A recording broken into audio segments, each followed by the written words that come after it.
We're diving deep into the world of modern dating, the pursuit of a soft life, and decoding the mysteries of viral dating controversies that has everyone talking. And who better to guide us through this maze than the renowned Coach Lee, whose insights on hypergamy dating have not only captivated audiences on The Shade Room and The Sherry Show, but have sparked conversations worldwide. So buckle up as we navigate the nuances of love in the digital age, uncover the essence of the soft life, and unravel the tales behind the viral sensations that have taken social media by storm.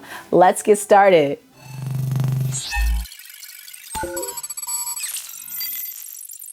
Coach Lee, how are you today? I am fabulous. How are you, Nick? I am amazing with your viral self. All right, let's just get into it. Dating coach for hypergamy. Yes. I had to make sure I say it slow. What is that? Okay. So that's a good question because most people don't know because it hasn't been really praised and practiced in the United States, although many, many countries around the world, even to this day, practice hypergamy, which is, here it's more of a socioeconomic style of dating. Mm-hmm. However, way back in the day when you were, hunting, fishing, and building a house, right?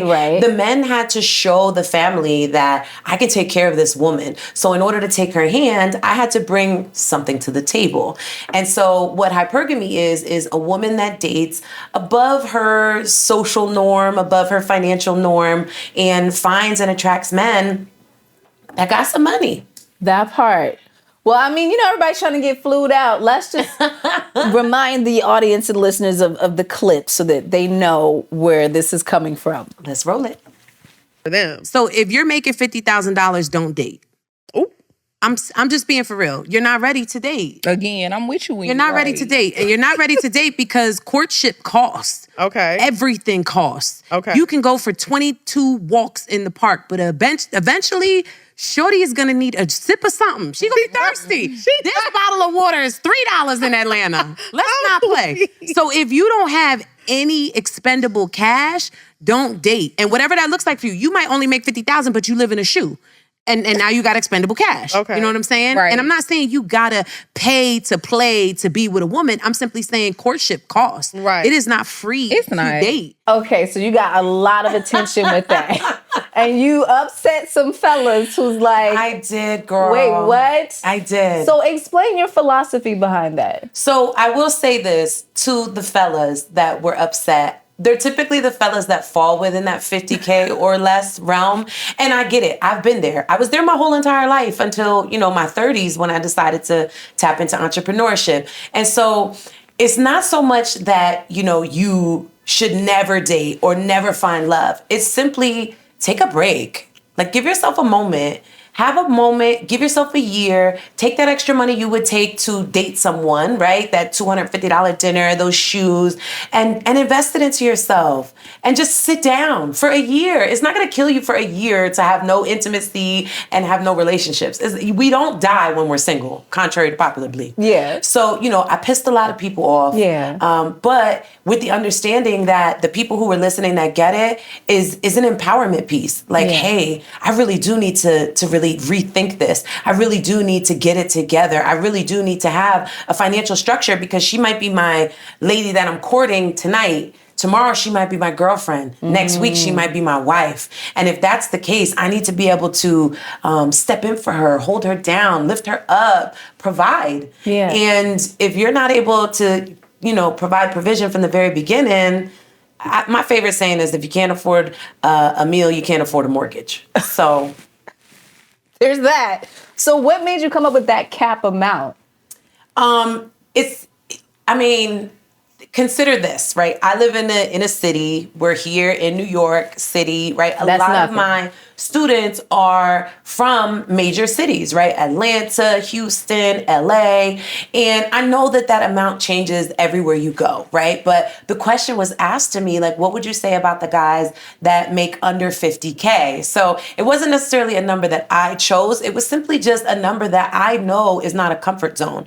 I've worked and made 50K and less, and I know what that struggle looks like. Yeah. Mind you, I have children, so a little bit of a different situation. I'm not completely single and alone on my own, right? I have 2 children to take care of. But Right.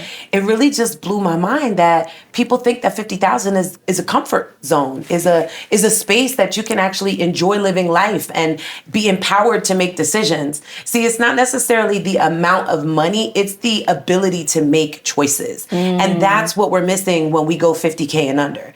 The ability to say yes to this. Right? The ability Right. to say, I want that, I'm gonna have it, or I'm gonna go there, I'm gonna experience this. Yeah. And you miss out on a lot of that when you're under that 50K realm. I mean, just rent alone in New York, you're in an apartment the size of this table if you're making 50K. Let's talk about or it. you have 10 roommates. Yeah. So you're basically saying, like, fellas, step your game up, like, want more for yourself. Oh, yeah. Like- And I had a ton of guys in the DM that were like applauding and saying, listen, you just chin checked me in a way that nobody else has. Yeah. I'm thinking, I'm doing my own thing. I have my own car. I have my own place. I'm thinking like I'm in position to win, but I'm not getting the women that I want. I'm not attracting the kind of women that I want to entertain. And I just figured out why. And it's because I'm really not able to move in the circles of the women that I want to entertain and I Right. want to attract. I'm moving in the circles of women that are in the hookah lounge every weekend and, popping in and out of the clubs. And that's Right. what I can afford to do. So that's the circle I'm in. But everybody needs love, so you just, because it just seems like no, you can't have a love life according to your statement. So, like, Well, is there no? I will say that if you are comfortable at 50,000 and you don't have any ambition to entrepreneur, some people are not made for that, right? Yeah. Some people are We need minimalists. school bus drivers. We need, For sure. people that host and help us out in the restaurants and let us through the front door, right? We need those people in life. Right. So if you're one of those people, I applaud you and I thank you for that. But it won't be me. And it doesn't have to be you. And so that statement, I have a very specific niche audience. And with them, it resonates. With Yeah. others, they're like, what do you mean I can't ever find love? No, you can. You just have to settle for someone that's within your realm, Yeah. within your social circle, within your status to be able to date. Because you're not going to be able to take, you heard what Sherry said. Yeah. She said, Girl. you may not be able to take me out, which is a very important factor. So there's somebody that wants, 2 Black and Milds, a Sprite, and some chips. There is. She's totally cool with McDonald's and movies and Netflix and chill, but not me. And maybe not you. I don't know. Are you? Can I come through with $100, take you out to dinner? This is an at a little interesting corner Chinese conversation. spot and me. get you back to the house? Well, back to the house. Not so, like, what is you trying to do at the house? It's for I'm me. trying to love you, girl. Like, but I'm pretty much open. Like, it's never been how much money you make. Now, granted, at the end of the day, I understand exactly where you're coming from, and that's the mindset that I have. And it's a mindset. Yeah. You have to know that you deserve more, and you Absolutely. can get it. So, the type of person that I am, I'm gonna make money. Yeah. just because Absolutely. it's in my DNA. Yeah. It's what I want to do. Now, everybody doesn't have that same drive. They do not. And for me, like, I've dated people who I made way more money than, but it was a balancing act. Because, How did that relationship work out, Nick? well, for me, we were dating for some time. But did it get tough? Was it like a financial? Did you feel like his ego was tapped and touched? Because definitely. And this is my point, right? You can make more than your man. And I'm not saying you shouldn't, because Yeah. women are really coming up in the game. We are doing our big one. Right. We are stepping into entrepreneurship. We are making lanes for ourselves, Right. right? However, once you become that woman to find appreciation in a man who can't keep up, it starts to change the way you treat him. It starts to change the dynamic. Even if you don't think it's an outward projection, For sure. it is. For I've sure. experienced it myself. When my man shut down his business and I stepped in. Now, granted, we've been together 5 years. We're not dating, right? We're Right. together. We have a house together. We have family. But when he closed his business, those first couple months were tough. And I had to step into areas that I wasn't called to step into before. Right. And, once I had to do that, it started to change the dynamic of our relationship unintentionally. Yeah. Because I love that man. There's nothing I wouldn't do for him. There's no way that I wouldn't make sure my family is kept together. I do very well. Right. However, it changed the tone of voice. It changed the energy that I bring. It changed, I don't want to Was say the it more level so of like respect. you do what I say kind of thing, or It didn't ever come out like that. Yeah. But in more words, that's pretty much how it ends up being. It's like, there has to be one person that's the HBIC, right? Or Right. the HBIN, right? right. And those pants can only be worn by one person. And it should always be the man. And my man was very miserable during that time. And it wasn't just because of how I, consoled or treated him. Yeah. It was because he's used to being a provider. When he's not in that space, he's uncomfortable. And that's what I mean by if you're comfortable at 50K. Right. Because if you meet a man fresh out of college, I'm in my 30s. I don't know about you, but I'm in my 30s. Yeah. Halfway to the big 4-0, So for me, it's very important to think of longevity in a relationship. If you get with a man fresh out of college and he got goals and dreams and ambition and he's acting in that, he deserves to have your time and attention. And it's okay to not have all the fancy things and fancy fine dining and just be wise with what you have until you get there, right? That's the kind of man that you build with. Right. However, What after age? 30... So what age? Where we Listen, at? by 30, you should already have a plan in motion. By 35, that plan should already be on the train tracks. You know what I mean? By 40, you should be looking at enjoying the rest of your life. Let's travel. Let's buy property. Let's invest. Let's enjoy living. Otherwise, you just work until you're old enough to die. And that's not life for me. For some people, they're okay with that. But how do you take into consideration the economy that we're in right now? Because a lot of people are struggling. Girl, that ain't no excuse. Listen, I'm in the same economy, right? Nobody dropped off $100,000 for me. Nobody said, hey, I'm gonna hook you up with a $350,000 a year job. I made this lane, right? I used my personality. I used my niche. I used just the books and the knowledge along the way. I read a lot. I hired a lot of mentors and a lot of coaches along the way. But I started from food stamps and made it to 6 figures in my first year during COVID. Wow. So when everybody else's business was shutting down, mine was just taking off. And some people will say that's luck. I say it's hunger. Because when you're hungry for something, when you focus on it, it expands, right? It's the law of attraction. So people can make excuses that it's the economy, or it's because we're Black, or it's because we live in this area. But I'm all those things. I'm from a poverty area. I'm a mixed woman. I'm Black, right? When I walk into a room, they don't see a half-breed or a white woman. They see a Black girl. And especially when my bundles are in. But I come from that same space. So having a food stamp card was just a few years ago when I was selling them to keep my lights on. But I didn't want to sit and stay in that. And that's where that entrepreneur kicks in. Yeah. Some people have it. Some people don't. Some people know they wake up in the morning and they're like, this is not what God got for me. This is not it. I feel it in my bones. I'm designed to do more. This ain't it. And they'll go after it. From everybody from you and I to our camera people, to our production crew, to our studio people, they all decided at some point, this ain't for me. I'm going to go find my lane. You don't have to go to school for it. You don't have to be some overly educated. Like I'm a high school dropout. My vernacular consists of probably 20,000 words that I use consistently, right? Like for real. Yeah. I can't sit down and do algebra with my daughter, but I can hire her a tutor. Yeah. You see? So for me, I have a hard time hearing those excuses, because when you want to make it out, you make a way. Where there's a will, there's a way. For sure. For sure. So Coach Lee, because you said a whole mouthful. But for people who are, let's just talk about dating in general. Okay. Right? Because people are struggling to find someone who can match their paycheck. Yes. Let alone match their paycheck, just find someone, period. So how do you define modern dating, and what makes it different from dating in the past? I think dating in the past, people appreciated each other for what they did for one another, and that created the longevity, right? We didn't stay together for 60 years because we were in love. Because you fall in love, you fall out of love. One day you hate them, the next day you want to, right? But grandma and grandpa and grandma's grandpa didn't stay together that long because of any other reason. It wasn't because of the kids. It was because of what they did for each other. They served one another.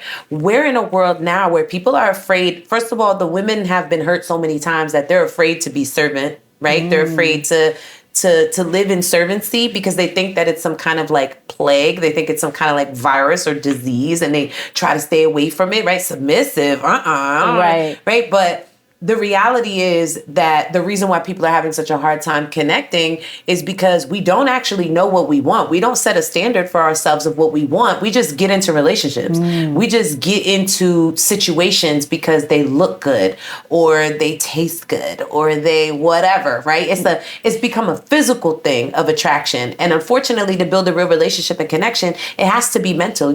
Almost every single person on the planet is truly a sapiosexual. Your mind has to be before you can get your body to operate, right? Yeah, absolutely. And so because of that, the women are a lot less turned on by the men. And the men, I mean, hell, they just start entertaining each other, girl. We got, the men out here got them little side dudes. I can't. I'm just saying. That's very true. It's because the women don't want to submit to a man that they feel they don't trust and they don't honor. And that is earned. And men don't want to earn it because City Girl wave came in. And it was like, as long as you throw me some money, as long as you just take me out, fly me out. And once that kicked in, oh, it was a wrap. Now men treat every woman like, the 2 black and miles a bag of chips. I can't. And the women treat the men like they're stealing all of our size 10 shoes. Do you consider yourself an alpha female? No. So you're submissive. Absolutely. You do have a very dominant personality. Absolutely. Though. That's the deep voice and the Cancer in me.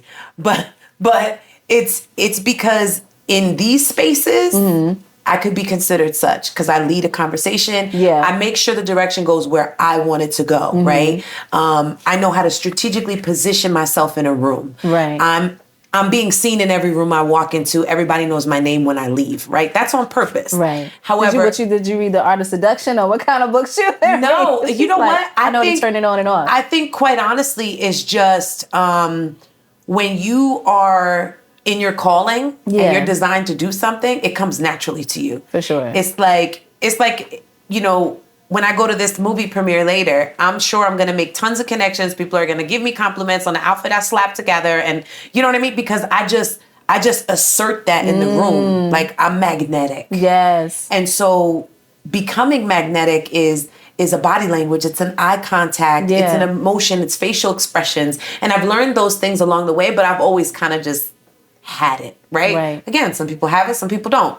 But at home, absolutely not. My man says what goes. He runs the operation. I ask him every opinion on everything. I don't get dressed without being like, what do you think? Yeah. I am very, very submissive when it comes to my household. But is it because you trust him to lead? Absolutely. And I say that because as an alpha woman, I find it hard, or it's been a struggle to find someone who I can trust to lead me. Yeah, but that's why you're an alpha. Not because you want to be. Exactly. Because you have to be. Yes. Because it's a cold world, baby, and we got to bundle up. And so if you don't get your blanket, baby, and assume your alpha role, you're just naked out here in these streets for anybody to take advantage of you. And so the alpha thing women don't want to be alphas. Women don't want to be alphas. That is not a thing.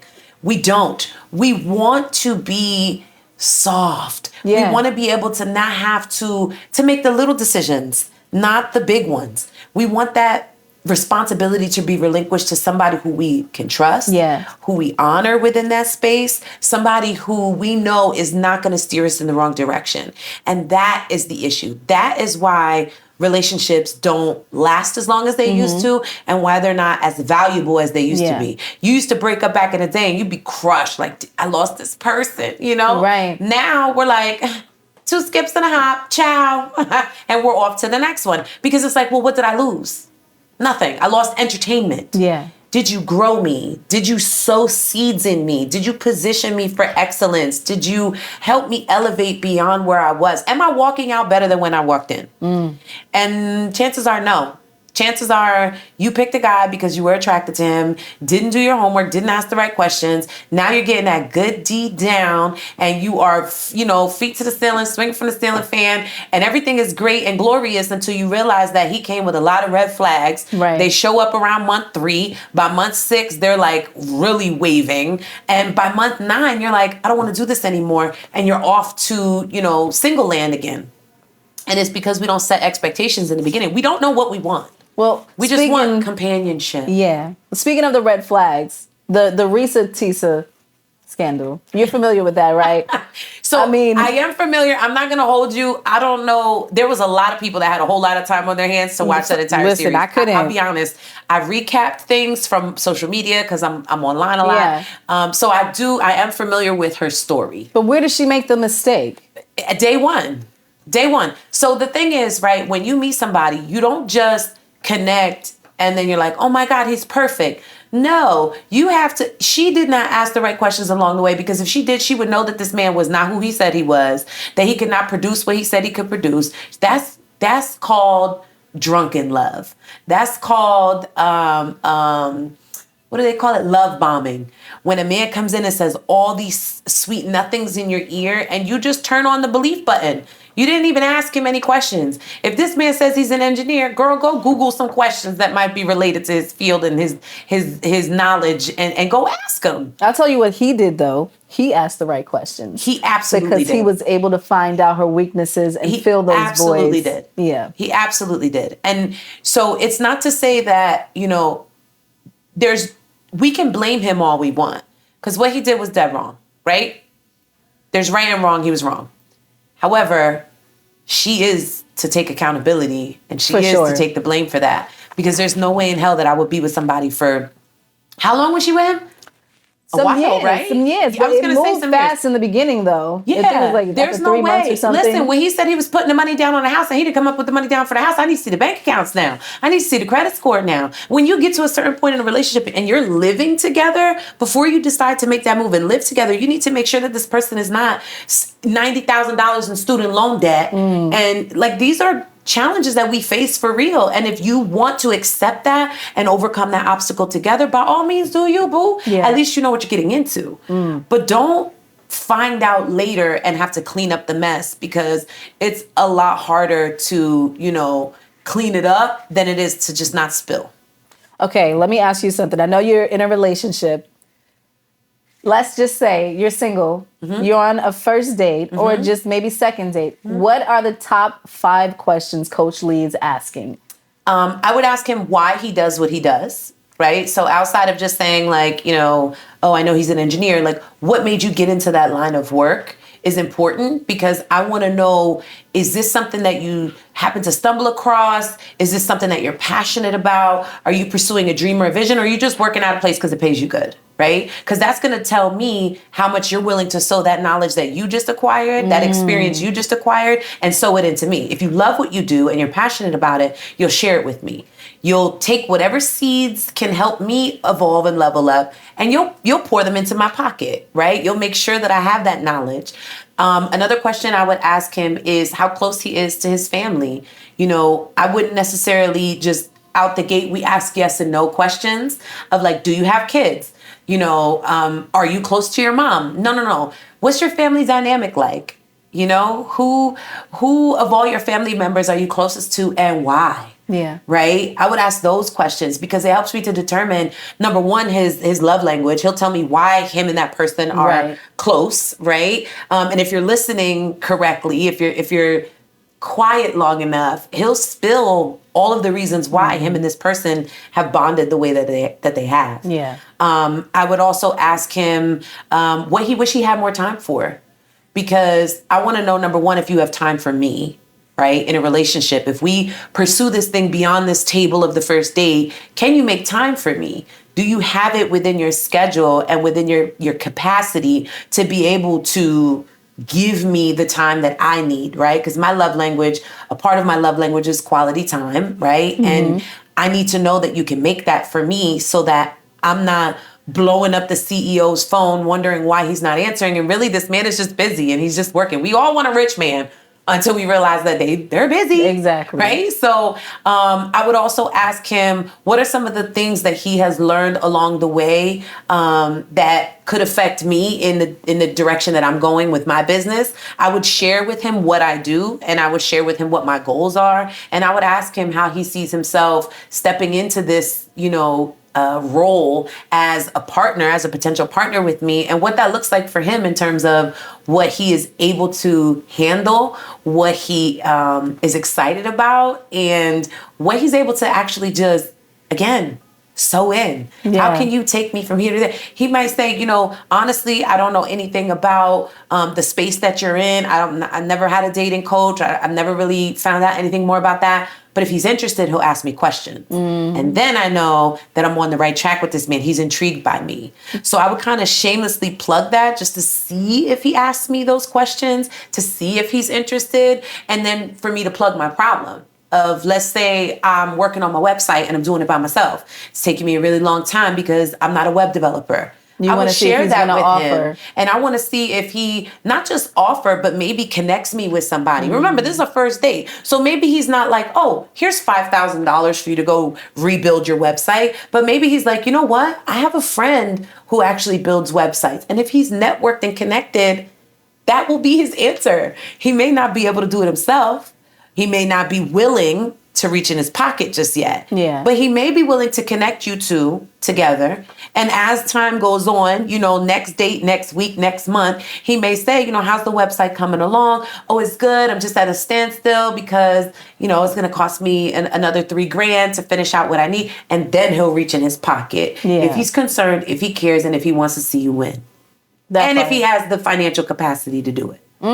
We get with men key questions that right here. can't do it. And we expect Mr. Ford to give us a Ferrari. I can't. And baby, be glad you got a car because you were walking.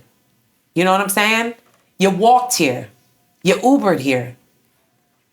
Let's not play like we're not happy with a little Ford Fusion plug-in, So I think people have to really consider, like, what is the capacity of this person financially? Do they meet the expectations that I have now and that I may have moving forward? For sure. And lastly, I would just ask him questions about his emotional state. Like, are you fulfilled right now? Are you happy? How happy are you in life right now? That's kind of along the lines of like, what do you wish you had more time for? Have you ever stalked anyone? I'm asking the hard ever questions. snuck in anyone's window? Listen, if I don't text you back, are you going to blow my phone up? I would say whatever your questions are, try to phrase them in a way that's open. Yeah. So that it keeps the conversation flowing, but it also doesn't back him into a corner that he's going to give you an answer that he knows you want to hear. Exactly. See, that's the hard part to tell the difference, because some people are really good at just manipulating. Most people are not really great at lying. They're good at manipulating, but they're not great at lying. So when you ask a direct question with a yes or no answer, they may be able to, manipulate that answer. But if you ask them open-ended, they have to really think about what they're saying, and they have to consider it, and they'll talk longer. They'll express themselves more. And it's really hard to fake that in the moment when you're on the spot. If you get time to think about it, like, oh, I cheated, how am I gonna clean this up? You can easily manipulate. You got time. But when you're face to face and you ask an open-ended question, I'm on the fly coming up with an answer for you. Every podcast I go to, they send me a list of questions. I don't read them. Really? No, I don't. I don't read them because I want to be in my authentic self. I don't want to stage the answer. Yeah. I don't want to have to recall what I was gonna say. I want to just be able to fly out the gate and just be myself and let my personality reign, especially on a first date. Critical. That part. Do you live a soft life? I do. Okay, so for those who's unfamiliar, can you just tell everybody what the soft life is? Yes. So it's one of those things that change for everybody, right? Soft life to you may not be soft life to me. Soft life to somebody is being a stay-at-home wife, being taken care of, and being Diored down, right? That's not my idea of a soft life. My idea of a soft life is the ability to make choices. You are empowered to decide. I don't have to get up and work all day. I don't have to go to certain places at a certain time. I don't have to wait for a paycheck to come. I don't have to. I'm in my passion. I do what I love. So I'm excited to wake up in the morning and hit the gram and go live and connect with my people because I know my stuff is selling in my sleep. I'm not pressured at all. I don't have to stress about and I'm not going to say I never have stresses, right? I'm not going to say that I never have to face challenges or deal with, oh, snap, the website crashed. We got to hurry up and rebuild on a new platform or whatever. But I definitely am in a position where I can decide. If I want to go tomorrow to St. Martin, if we decide right now, let's go book a flight, we could book a flight. Right. With no problem. You know what I mean? And I don't have to go fish out 96 credit cards or use points. Like, we can go. Right. You see, that to me is a soft life. Being able to decide what's for you, when it's for you, and being able to say yes to yourself. Yes to your kids. Yes to life. I'm in my yes year, baby. Okay. I'm in my yes I hear year. that. I hear that. So soft life looks different for everybody. What does it Right. look like for you? For me, it's just the peace of mind and knowing that I'm not struggling to find out where bills are going to be paid for or how it's going to be paid. Mm-hmm. It's just, you know, we outside, we taking trips together, Yeah. we relaxing, enjoying life. Yeah, and if it comes with a spa day, great. If it's not a spa day and it's a bubble bath, I'm cool with that That too. part. Now, You there's know? a lot of women who seek that kind of life. Mm-hmm. But then there's the men who feel like, well, I don't want to date you because you're money hungry, or, you know, they label and classify Can I us. say something to the ladies real fast? Because, you know, the last clip went crazy viral, and it was, you know, deemed as an attack on the men. But let me just say real quick. Yeah. Women show up and expect men to accept them as they are in the condition that they're in. And that is not the case when you want to date a high value man. You have to be the woman that the man you want wants. And if you're not, you get rolled over, stomped on, abused, used. Men know and realize that you need them for their money, so they leverage that as best as they possibly can. And it works well. Mm-hmm. You know, we've seen plenty of women that are in unhappy relationships, but they stay for a really long time. We see women get cheated on in spaces. Beyonce got cheated on. It's like, I'm Beyonce. You cheat on me, I'm out of here. That part. But she stayed. Why did she stay? It was more than love, right? It was longevity. She was considering, like, what does this look like if I stay? What does this look like if I leave? What will it do to my career, my kids, my businesses, right? It's a long-term decision, but they both have money. Mm-hmm. So she was empowered to make that decision. She didn't have to stay. Right. She chose to stay. You see? So what percentage of love has to be there for a relationship to sustain? Well, what is love? Tell me your definition. Right? Like, what is love? Yeah. Love is an action. Again, grandma, grandpa didn't stay together for 60 years because they loved each other. Love is an emotion that is triggered based on an action, right? I have students who love me because I show up for them every week. I dig them out of their darkest places. I help them elevate and meet men that completely changes the trajectory of what life looks like for them. And then I have people who bought my $20 roadmap, my rich man roadmap, and they're like, this is trash, because they didn't even open it up. It sat in their inbox, in their email, and they never watched the course and they never applied it, right? People love because of, it's based on what you can do for me. It really is. If you do nothing for me and I do nothing for you, why would you love me? People need to stop playing with love and pretending that it's something that it's not, because it sounds good and because it feels good and because it gives you warm butterflies. People are like, well, what about love? That was one of the top comments. What about love? What about love? You ever had struggle love? You ever been in a struggle love situation? Right. It changes your perception about what love looks It like does. and about what love is. And it's like, do I want this? Or would I rather be by myself? Or would I rather be with somebody who emulates and practices love? Not just tells me, not just makes me feel it because the D is good and because, you know, he does things to me that nobody else has done. No, it's because he shows up physically doing things. You can measure them. You can either hold it in your hand, you can measure it, or you can see it. Yeah. Right? It's an action. It's an action. There's plenty of people in the world that love you, but it's because of what you do for them. They don't just love you. But there's moms that don't even love their kids. There's kids that don't love their moms. It's not a default thing that you're just born with love. It sounds good in the Bible, but in real life, right? Shout out to Jesus. In real life, it's not like I love everyone. No, you don't. Yeah. No, you don't. If the guy 5 blocks away from you, especially in New York City, dies, are you sad? Do you go to his funeral? Do you go put flowers at his door? Do you even care? No.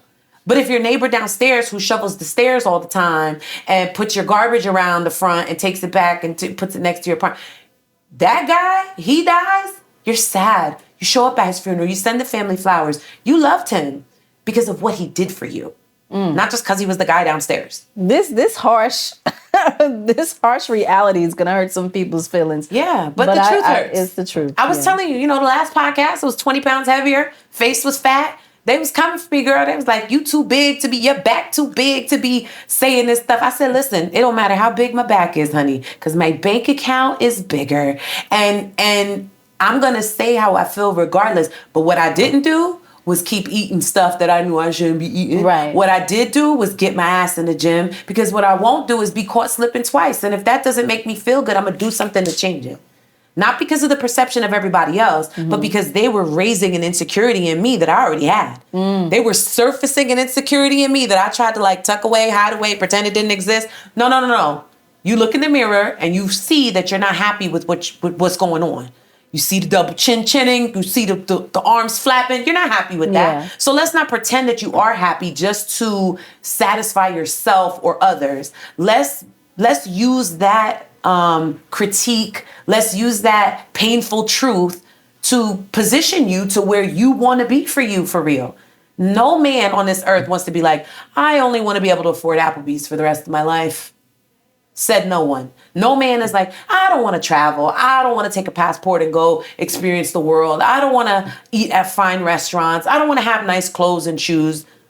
None. That part. So you can take it for what it is, allow it to raise the insecurity and do something about it. Or you could just be pissed off by what I said and keep dating baddie brokies and, sharing cigarettes. Okay, so Coach Lee, there's a lot of trends going on when it comes to dating. There's the Cheesecake Factory situation. And now it seems like everybody's posting their dates and complaining about it. So, what is this trend? And is this something that people are going to continue to do? Does it hurt the dating world? I think that it only hurts the dating world that consumes it. Because if I open my man's phone, he ain't seeing none of that on his phone and his feed and his, he's not seeing that. But if I open up my phone, because that's the element in the world that I'm in, I see it all the time. And so I think that it calls for discernment. I think we need to realize as consumers and viewers that a lot of what we see is staged. I mean, even down to the girl who ate all them clams at the thing, that was all staged, and it always comes out later. The Cheesecake Factory, that was staged. That was a video that was practiced, cut, edited. These are we are in a viral world, so people do things in order to go viral, right? When it happens to me, it's like, oh snap, I didn't know that was gonna happen, because I'm just my authentic self, and we're capturing in the moment of whatever that is. But when you're scrolling on social media and you see something that, grinds your gears or pisses you off, you have to have discernment. You have to be like, is this real? Is this what's really happening? Because again, many of these women just ate Arby's. And now you're mad that you're going to Cheesecake Factory. I just took my son and my nephew to Cheesecake Factory, spent $200. It's not Michelin star, but it's good for a first date. I don't see why you have to be wined and dined by somebody on the first meet. I'm not saying he should take you to Arby's, right? I'm saying he should put some effort in. Now, if he want to make you roast beef, put it in a little basket, go to the park, sit down. Cute, right? Effort.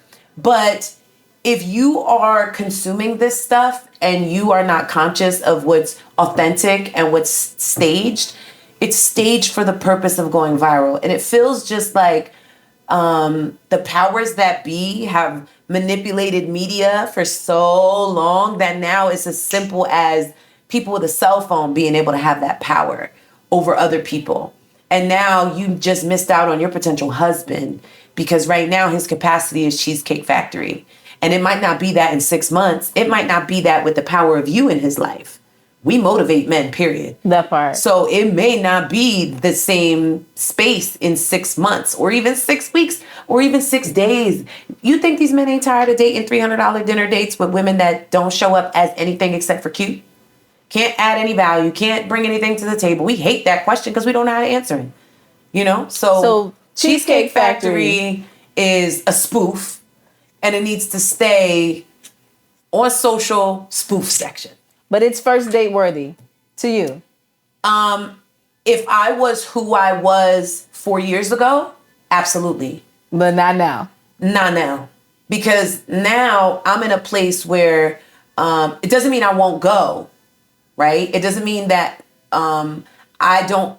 I now have the power to see that he's saying Cheesecake Factory, ask enough questions to understand why, and make a gentle recommendation, a feminine, soft suggestion that, you know, hey, I know there's a Morton's nearby. Have you ever had their sweet potatoes? I love Ruth's Chris sweet potatoes. You know, I would love to go hang out at Ruth's Chris for a ain't little cheap bit. though. So no, it's not. It's not. But that's what I'm saying. I have the power to reroute the trajectory of what I want and pull that out. And what if he's like, nah, I can't do that tonight?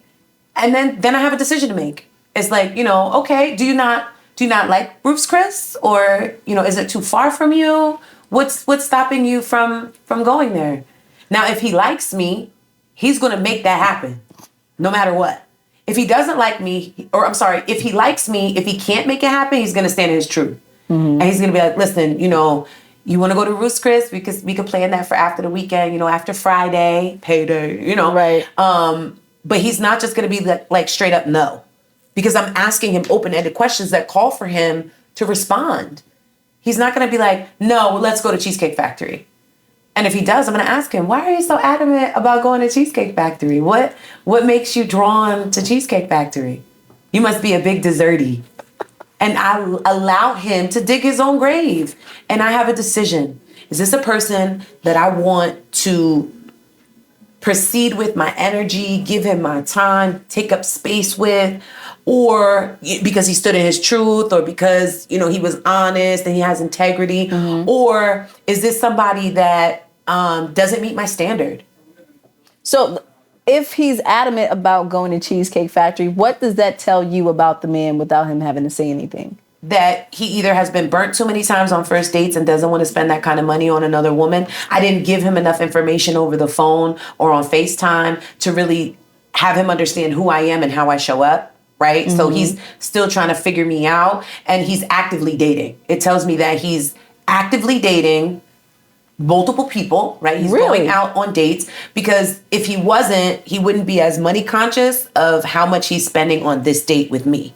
It would be like, men love to impress women. That's what they love to do. They love to fight for you. They love to park your car for you. They love providing for their woman. So it's either he's dating multiple people and he's being conservative with his costs, or he just is not in a position to afford that location that I want to go to. Right. And I'll know that based upon the questions, those 5 questions we talked about earlier. Right. I'm asking him directly, so I know what he does for a living. Yeah. And if he's some bigwig and he's honest about, hey, look, I can't, you know, after Friday we can go. Now I know there's something funny with his money and he doesn't know how to maintenance it. I'm sorry, he doesn't know how to master his money, and he's not very good at saving. He's not very good at, or he's got a big investment coming up. Or what if he just likes Cheesecake Factory? Maybe he does, but he'll say that. And is that Throughout okay with those you? questions, he'll say, like, you know, I really just love Cheesecake Factory. Then I'm gonna ask another question. Well, what do you love so much about Cheesecake Factory? Because I really want to get to know this guy, right? If I like him. Right. So what do you love? Maybe the chocolate cheesecake is his absolute favorite and it puts him into a euphoria. I don't know. Yeah. But if I don't ask, how will I know? Right. So I'm going to continue to probe my way. But you'll go eventually if he gives you his answer. If he gives me his answer and he's honest, I will absolutely go. I will absolutely go. Now, no. Wait, what? I'm not there anymore. I'm not there. I'm at a place They where have some decent food though. they do. I love Cheesecake Factory. Don't play. I love me so salmon, girl. I love it. But it's not so much the let's go to Cheesecake Factory because I can afford it. It's I know what kind of woman that you are and your expectation and the standard that you've set for yourself. Right. And so if I'm listening to you, if he's listening to me and he's listening intently, he's going to know and understand that not necessarily I want to be impressed, but that he wants to make a good impression on me. But do they always have to splurge, or is there ever a time where you could just go do something real inexpensive? You can do things very inexpensive. I don't know if the first date is the right call for that. because first impressions are the key. Well, they try to right? do that to set the and tone. And they set the standard, right? For So sure. if I accept Cheesecake Factory in the position I'm in, making over $300,000 a year from my phone as an uneducated woman with 2 children, and I'm single again, and I've built all of this for myself. If I want to go to Cheesecake Factory, I'll go by myself. I'll take my kids. It's not what I would deem appropriate for a first date with a woman like me because of who I was versus who I am now. So that's why I say, we have to really understand our standard, and we have to take a moment to look in the mirror. Like, some of us are Chuck E. Cheese chicks. You know what I mean? Some of us are, I used to work there. It was like one of my first popping. jobs. Too. And Chuck E. Cheese. others are like, IHOP hoes, and you have to know where you fit in. And I know, look, I was just at Waffle House the other day. Listen, Tore it's late down night Waffle food, House, though. but not at a date, not at a first date. If we want to go to Waffle House on a late night because we just went to a show or an experience or whatever, and it's late at night, we want to hop over to the Waffle House, let's do it. Let's have fun and enjoy ourselves without a standard of like, we have to spend this much. Right. However, on a first date, first impressions are the key, and they set the tone and the standard for the relationship. I'm not going to accept something that is subpar to my standard that I've set for myself just to appease someone else, because it tells me he's either not listening, he hasn't seen the value in me to take me to X location that I'm interested in going to, or he just doesn't care what I like and he's more interested in satisfying his own palate versus mine. And all those are red flags. Red flag, red flag, red flag. So I'm a dating coach. I know what questions to ask, and I teach my students what questions to ask to make sure that they're never in a position. Nobody tells me no. No man ever tells me no. Most people don't tell me no. Women don't tell me no. They don't. You know what they tell me? What? Coach, I really want to, but I can't afford it. And then it's like, okay, I get that. You can't afford $2,000 to come and work with me within my community? Okay, what can you afford? Talk to me about your budget. Be transparent. Be honest. I have a $20 product that will help you get from here to here. And then once you get from here to here, now you got $40. And when you get from here to here, now you got $400. And I'll help you get to where you want to be. But I'm not just going to say, oh, you only have $20? It's okay. You can join me because I feel empathetic or bad for you because you're in the position that you're in. No, I'm going to show you what that bottom feels like because I was there. I'm going to show you how to grind through it. I'm going to teach you the skills you need to evolve past it so you don't got to accept cheesecake checks. You don't got to be a cheesecake chick if you don't want to. But if you're a cheesecake chick, baby, enjoy. You're a cheesecake chick. Coach Lee, I appreciate your candidness, and you can come back anytime for part 2 to pick up on this. I'm down. How can people find you, and if they want to get your services? Yeah. So social media on all platforms is Sweet2 Elite. You can find me on TikTok. You can find me on Threads. You can find me on Instagram. Everywhere. Website sweet2elite.com. But when you come and find me, understand that this is not a sugar daddy show. Okay, we don't do that. We're grown. We're grown women. This is becoming a wealthy woman workshop. Let's call it that. I love it. Thank you so much for your time, and thank you guys for watching. Thank you, Nick.